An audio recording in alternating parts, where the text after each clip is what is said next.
When you think of Dublin, you probably imagine Temple Bar or the Guinness Storehouse. But just 10 minutes from the city centre, there's a place you can stroll through a Georgian park, see masterpieces by Caravaggio, and even sip champagne in one of the city's finest hotels. Today I'm going to show you why Merrion Square is the most elegant corner of Dublin you've probably never heard of, and why it should absolutely be on your itinerary. Let's dive in.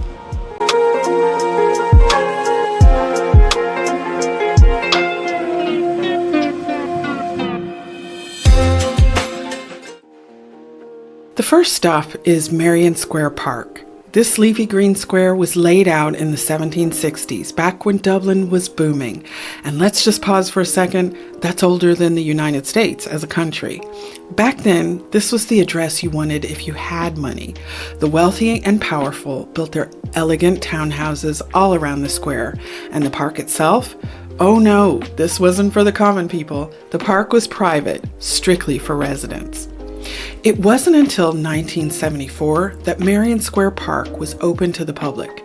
And thank goodness, because it's now one of the calmest, most beautiful green spaces in Dublin. Now, Dublin has a few Georgian squares, Stephen's Green Park being the most famous, but Merrion Square is a quieter cousin. You won't find huge crowds. Instead, you'll see locals eating sandwiches, parents pushing strollers, and yes, a few tourists like us trying to look sophisticated while secretly Googling Oscar Wilde quotes. And speaking of Oscar Wilde, let's head to his memorial. It's tucked into the corner of the park, and honestly, it's brilliant.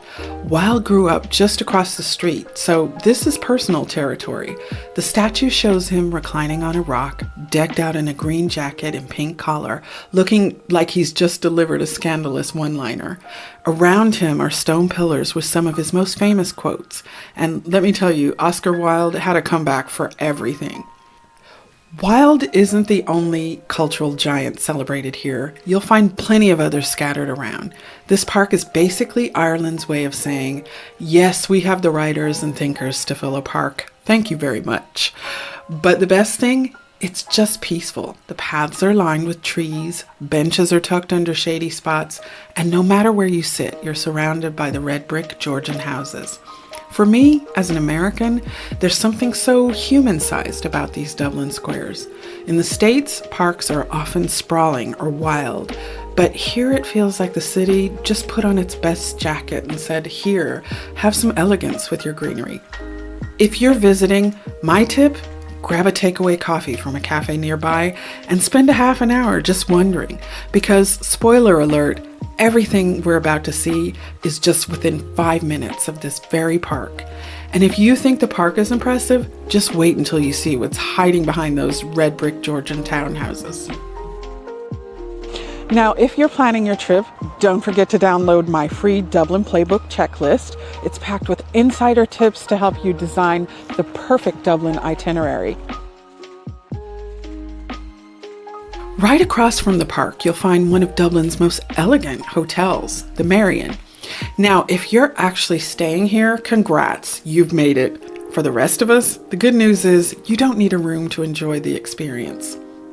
The Merrion is made up of 4 beautifully restored Georgian townhouses, stitched together into one seamless hotel. Step inside and it's like time travel with taste. No gaudy chandeliers, no marble overload, just understated elegance. Soft colors, big windows, cozy chairs. It's like Dublin's version of quiet confidence. One of the highlights here is afternoon tea, but this isn't your average tea with cucumber sandwiches. The Merrion does something called art tea. Their chefs create pastries inspired by paintings from the National Gallery, which, by the way, is literally across the street. You'll be sitting there with a mini Monet tart or a Yeats-inspired cake. It's indulgent, it's clever, and yes, it's extremely Instagrammable. If afternoon tea isn't your thing, don't worry. The hotel's garden room restaurant is bright and airy, perfect for lunch and dinner. And then there's my personal favorite, the cellar bar. Tucked into 18th century wine vaults. It's all exposed stone and warm lighting.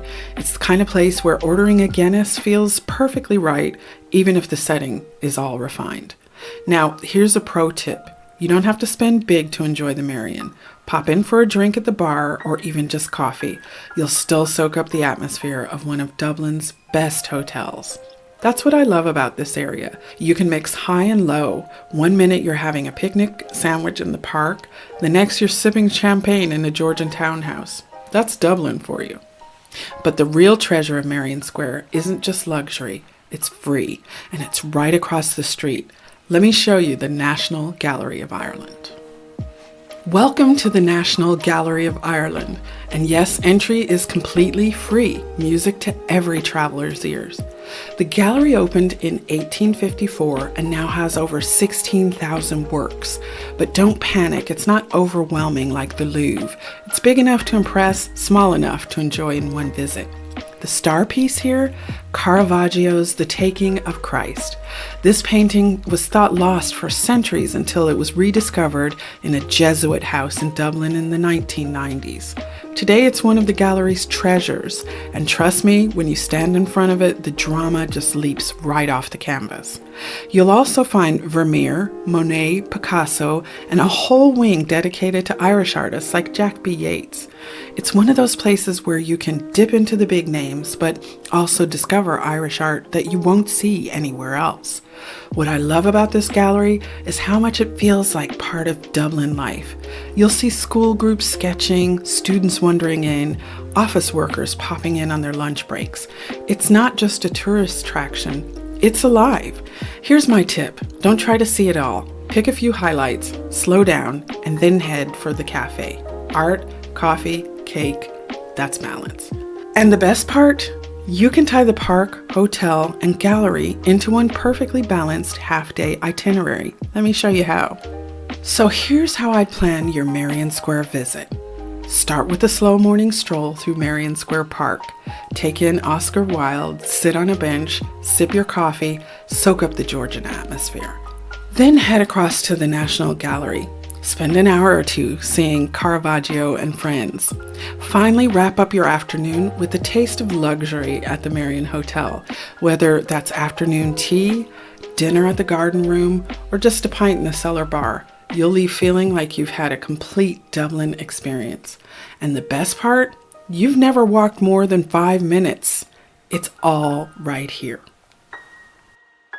So that's Merrion Square, Dublin's elegant escape, where you can go from a leafy Georgian park to a world-class art gallery to afternoon tea in a 5-star hotel, all within a few steps. And if you enjoyed this video, don't stop here.